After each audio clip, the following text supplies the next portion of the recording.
Star മാജിക്കില് എല്ലാവരും ഏറ്റവും അധികം എക്സൈറ്റഡ് ആയിട്ടിരിക്കാറുള്ളതും നമുക്ക് ആരെയായിരിക്കും ക്രിസ്മസ് ഫ്രണ്ടിനെ കിട്ടിയിട്ടുള്ളേന്ന് നോക്കാൻ വേണ്ടിട്ടാ. ഞാനും എന്നെ ഇട്ടിട്ടുണ്ട് അതിന്റെ അകത്ത്. നമ്മൾ തന്നല്ലോ ഫസ്റ്റ്. അപ്പൊ ഈ വർഷം പോയല്ലോ നമ്മളൊന്നുമല്ലേ പാവം. തങ്കച്ച ചേട്ടാ, എന്റെ അടുത്ത വർഷം ഗംഭീരമാണെങ്കിൽ നിനക്കൊണ്ടൊരു പണി ഉണ്ടാ, അഥവാ മോശമാണെങ്കിൽ ഗംഭീരമാണെങ്കിൽ എന്ത് ട്രീറ്റ് ആണ് തങ്കച്ചൻ ചേട്ടൻ ഞാൻ ചെയ്യേണ്ടത് പറയൂ. ഒന്നും വേണ്ട, സ്നേഹം മതി. അത് ഞാൻ വാരി കോരിത്തരും. അവസാനം മതി റീമി എന്ന് പറഞ്ഞ് കരയരുത്. എനിക്ക് മതിയാവൂല, അതാണ്. ഞങ്ങൾക്ക് മതിയായിരിക്കും. സ്നേഹിച്ചാ ഞാൻ നക്കിക്കൊല്ലും, ഇല്ല ഞാൻ ഞെക്കിക്കൊല്ലും. അത്ര മാത്രം ആലോചിച്ചാൽ മതി. നമ്മുടെ ദേവസൂര്യക്ക് അസീസ്കയാണ്, അസീസ്കയ്ക്ക് ദേവസൂര്യയാണ്. അപ്പൊ രണ്ടുപേരും വന്നോളൂ. രണ്ടുപേരും ഏറ്റവും ആദ്യം ഹാപ്പി ക്രിസ്മസ് ഒക്കെ പറഞ്ഞ് ഗിഫ്റ്റ് പാസ് ചെയ്യാം. ഓ, സിനിമ സ്റ്റൈലൊക്കെ. Happy Christmas. ഇന്നിവിടെ അമേച്ചർ നാടകം.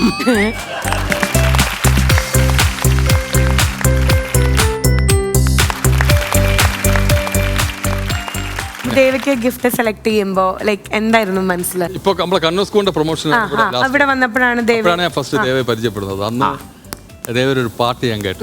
എനിക്ക് ഭയങ്കര ഗംഭീര പാട്ടായിരുന്നു. ഞാൻ പറയുകയും ചെയ്തു എനിക്ക് ഭയങ്കര ഇഷ്ടമാണെന്ന്. ഈ ഗിഫ്റ്റ് ദേവയ്ക്ക് ഇഷ്ടപ്പെടുകയും ചെയ്യും, എന്നും ഉപകാരപ്പെടും. Very good. അത്രയും മനസ്സറിഞ്ഞ് എന്നും ഉപകാരപ്പെടുന്ന ഒരു ഗിഫ്റ്റ് ദേവയ്ക്ക് ഗിഫ്റ്റ് ചെയ്തിരിക്കുകയാണ്. എന്താണ് ആ ക്രിസ്മസ് ഗിഫ്റ്റ് എന്നുള്ളത് ദേവ ഓപ്പൺ ചെയ്യും. ദേവയ്ക്ക് നാണം വന്നിട്ട് വയ്യ. ആദ്യമായിട്ടാണ് സ്റ്റാർ മാജിക്കിൽ ഈ അടുത്ത് വന്നിട്ടേ ഉള്ളൂ. ആദ്യത്തെ ഗിഫ്റ്റാ. ഓക്കെ.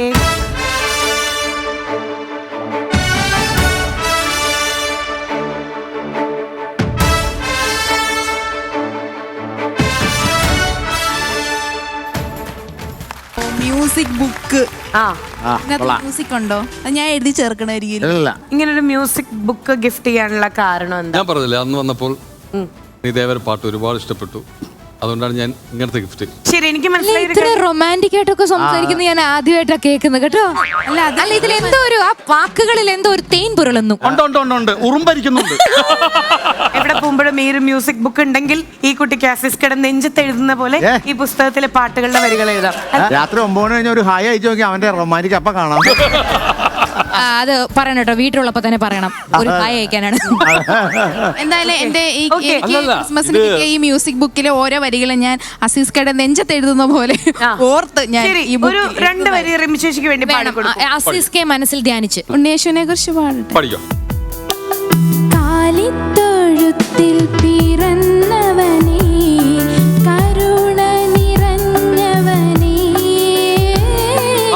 കാലിത്തൊഴുത്തിൽ പിറന്നവനേ, കരുണ നിറഞ്ഞവനേ,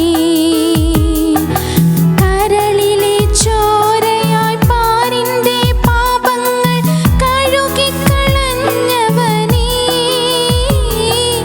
കരളിലെ ചോരയായി പാരിന്റെ പാപങ്ങൾ കഴുകിക്കളഞ്ഞവനേ, അടിയങ്ങൾ നിന്നാമം വാഴ്ത്തിടുന്നു. ഹല്ലേലൂയ, ഹല്ലേലൂയ, അടിയങ്ങൾ നിന്നാമം വാഴ്ത്തിടുന്നു. ഹല്ലേലൂയ, ഹല്ലേലൂയ, കാലിത്തൊഴുത്തിൽ പിറന്നവനേ, കരുണ നിറഞ്ഞവനേ, കാലിത്തൊഴുത്തിൽ പിറന്നവനേ, കരുണ നിറഞ്ഞവനേ. അടിപൊളി, നല്ല സൗണ്ട്. ഞാൻ ഫസ്റ്റ് ടൈം കേൾക്കുവാണ്. ഉഗ്രനായിട്ടുണ്ട് കേട്ടോ. താങ്ക് യു ചേച്ചി, താങ്ക് യു സോ മച്ച്. ഇനിയുള്ള പ്രൊഫഷണൽ യാത്രയിൽ അസിസ്കയുടെ ഈ ഒരു സമ്മാനം ദേവയുടെ കൂടെ തന്നെ ഉണ്ടായിരിക്കും. Thank you. എന്നാലും ഞാൻ വിചാരിച്ച സിനിമയിലൊക്കെ അഭിനയിച്ചിട്ട് ഒരുപാട് കാശൊക്കെ ഉണ്ടാവും, ഭയങ്കര റിച്ച് ആയിട്ടുള്ള ഗിഫ്റ്റ് ഒക്കെ ആയിരിക്കുന്നായിരുന്നു. 30 രൂപയിൽ ഒതുക്കി. പക്ഷെ അതിൽ എനിക്കൊരു വിഷമമുണ്ട്. പൈസയിലല്ല കാര്യം, അത് കൊടുക്കുന്നതിലാണ്. അതെ, മനസ്സിലാണ് കാര്യം. ഇനി തിരിച്ച് ദേവ എന്ത് ഗിഫ്റ്റാണ് കരുതിയിട്ടുള്ളത് എന്നുള്ളത് നോക്കാം. നോക്കാം. അതിനു മുമ്പ് ദേവിക്ക് എന്താ പറയാനുള്ളത്? എനിക്ക് ഭയങ്കര സന്തോഷമുണ്ട് എൻ്റെ ക്രിസ്മസ് ഫ്രണ്ടായിട്ട് എനിക്ക് അസീസ് ഖാനെ കിട്ടിയത്. നമ്മൾ ഒരുമിച്ച് ചോദിച്ചു. കാരണം ഞാനിവിടെ കുറച്ചായിട്ടേ ഉള്ളൂ സ്റ്റാർ മാജിക്കിൽ വന്നിട്ട്. അപ്പൊ അസീസ് ഖാനുമായിട്ട് ഒന്ന് മിങ്കിൾ ചെയ്യാനുള്ള ഒരു ഓപ്പർച്യൂണിറ്റി എനിക്ക് ഇതുവരെ കിട്ടിയില്ലായിരുന്നു. അപ്പൊ ഈ ക്രിസ്മസ് ഫ്രണ്ടിലൂടെ ഞാൻ ആ ഓപ്പർച്യൂണിറ്റി അങ്ങ് വിനിയോഗിക്കാം. നമുക്ക് ആസീസ് ഭായിയോട് ചോദിക്കാനുള്ളത്, മിങ്കിൾ ചെയ്യാൻ താല്പര്യമുണ്ടോ? Are you single or ready to mingle? നെടുമങ്ങാടിന്റെ പേരെന്നാന്നറിയാമോ? മിസ്റ്റർ മിംഗ്ലൻ. താല്പര്യമുണ്ട്, പക്ഷെ അങ്കളായി പോയി. അസീസ്ക്കുള്ള ദേവയുടെ സർപ്രൈസ് എന്താന്നുള്ളത് നമുക്ക് നോക്കാം കേട്ടോ.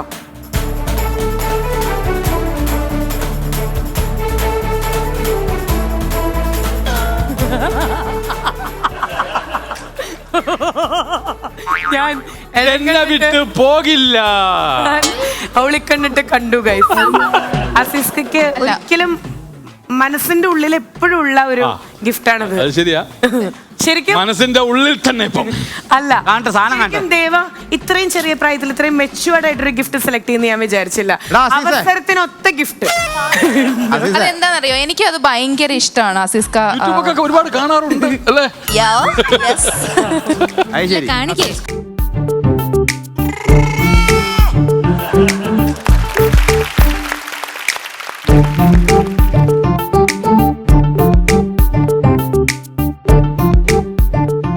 എന്നെ അനുഗ്രഹിക്കണേ.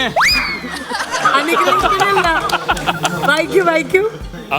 എന്നെ അനുകരിക്കണേ. അടുത്ത കാലത്തും കൂടെ സോഷ്യൽ മീഡിയയിൽ ഇവർ രണ്ടുപേരും നല്ല രീതിയിൽ വയറായിരുന്നു. അപ്പോ വെരി ഗുഡ്. പക്ഷേ ചേച്ചി ആരൊക്കെ എന്തൊക്കെ പറഞ്ഞാലും എനിക്ക് ഇഷ്ടപ്പെട്ടു. കാരണം എന്താ പറഞ്ഞാ, അശോകൻ പറഞ്ഞു അത് പുള്ളിയിലൊക്കെ അല്ലേ, പുള്ളി ഈ ഫ്ലോറിൽ വന്നിട്ട് തന്നെ നല്ലതും പറഞ്ഞു. പക്ഷെ പുള്ളിക്ക് ചിലപ്പം അല്ലേ ഹാർട്ട്, കാരണം അടിമാലി ഒരുപാട് നമ്മളെ കളിയാക്കുമ്പോൾ നമുക്ക് ചിലപ്പോൾ വിഷമം വരും. അങ്ങനെയൊക്കെ സംഭവിച്ചിട്ടായിരിക്കാം. ആ എന്നാ വർത്താനാണ് നീ ഇതിന്റെ എന്നെ കൂട്ടിക്കൊടുക്കാൻ ഞാൻ ചെളിയാണോ? പക്ഷെ കാലഘട്ടം ഇതായതുകൊണ്ടാണ്. സത്യൻ മാഷ് ഇപ്പോൾ ഉണ്ടെങ്കിൽ നിന്നെ കൊന്നു കളഞ്ഞു. ഞാനിനി ചെയ്യില്ല എന്ന് യൂട്യൂബിലൊക്കെ മറ്റേ ഇന്റർവ്യൂവിൽ ഞാൻ ചെയ്യില്ല എന്ന് പറഞ്ഞത് ഇനി അശോകനെ കളിയാക്കില്ല എന്നാണ് അർത്ഥം. പക്ഷെ എനിക്ക് ഇപ്പോഴും ഇദ്ദേഹത്തെ ഭയങ്കര ഇഷ്ടമാണ്. ഒരുപാട് സന്തോഷം.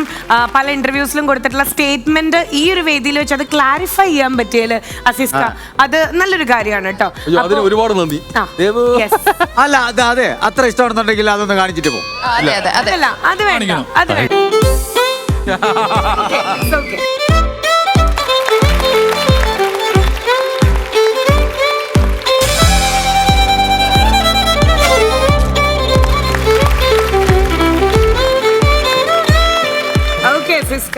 നീ ഇത്രയും നാൾ അശോകൻ ചേട്ടനെ കാണിച്ചാൽ ഇപ്പഴാണ് ഏറ്റവും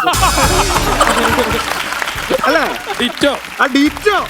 അശോകേട്ടാ ഒന്നും തോന്നരുത്. അശോകേട്ട നമ്മുടെ ഫാമിലി മെമ്പർ ആണ്, നമ്മുടെ കൂടെ ജോയിൻ ചെയ്ത്. അല്ല, ഞാൻ ഒരു കാര്യം പറയട്ടെ, പുറത്തുനിന്ന് കണ്ട ഒരു ഓഡിയൻ എന്ന രീതിയിൽ എനിക്ക് തോന്നിയത് അശോകൻ ഇനി മനസ്സിൽ എന്തെങ്കിലും വിഷമം ഉണ്ടെന്ന് തന്നെ വിചാരിച്ചോ. പക്ഷെ ഇപ്പൊ ഈ പറഞ്ഞില്ലേ, നമ്മള് ദേഷ്യമുള്ള ആൾക്കാരെ സ്നേഹിച്ച് തോൽപ്പിക്കാൻ പറ്റുന്നുള്ളതിന്റെ ഭയങ്കര ലാസ്റ്റ് പറഞ്ഞ ഡയലോഗ്, അത് അശോകേട്ടനെ നെഞ്ചിക്കൊള്ളും. കാരണം അയ്യോടാ, ഇവനെ ഈ പച്ച പാവത്തിനെ ഞാൻ വെറുതെ എന്തൊക്കെ പറഞ്ഞിടേന്ന് പറഞ്ഞ അശോകേട്ടൻ ക്രിസ്മസ് ഇരുന്ന് കരയുന്നത് എനിക്ക് തോന്നുന്നു. അത് കയ്യിലൊരു കേക്കും പിടിച്ചിട്ട്. അപ്പോ എന്തായാലും ദേവ ഗുഡ് ഡെസിഷൻ, അടിപൊളിയായി. അപ്പം thank you and happy Christmas.